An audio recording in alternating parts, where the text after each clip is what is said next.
push for vaccines, not COVID-19 vaccines, but the common ones most kids get before they're 2 years old. The WHO and the CDC and other health leaders Want to make sure kids get any vaccines they missed during the last 3 years.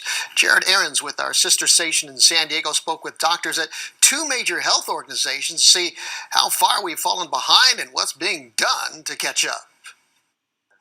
It's a Saturday at the Sharp-Reese Staley Building in Santee. At the Sharp-Reese Staley Building in Santee. And appointments are fully booked for a special pediatric vaccine clinic. Okay, are you ready?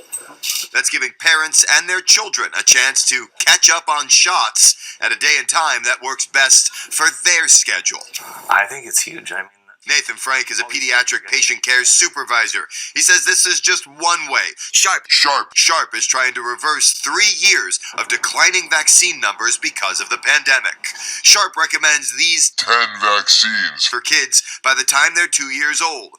According to numbers they shared with ABC 10 News, the number of kids who got all 10 fell from 72.5% in 2020 to 67.3% in 2022.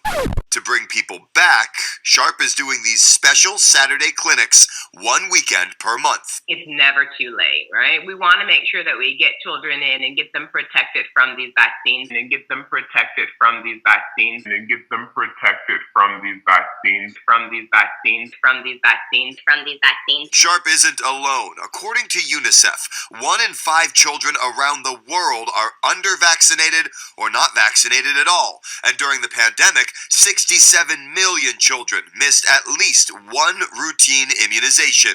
It erased nearly 15 years' worth of progress towards eradicating diseases and protecting kids.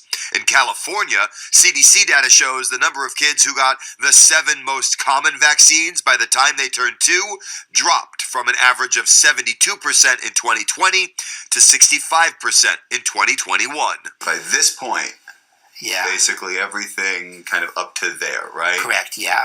But some healthcare systems bucked the trend. I spoke with Dr. Eric Hogan, the chair of Scripps Health Pediatrics. He says among their 5 San Diego clinics, 3 have better 2-year-old vaccination numbers so far in 2023 compared to 2019.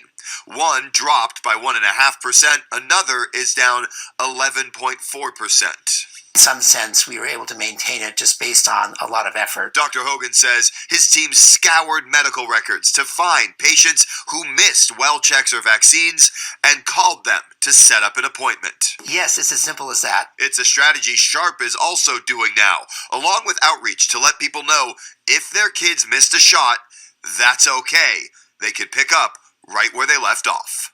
Don't let your child be one of the statistics that becomes susceptible to these illnesses. Bring them in, get them their vaccine. I think the message is just we have to keep going.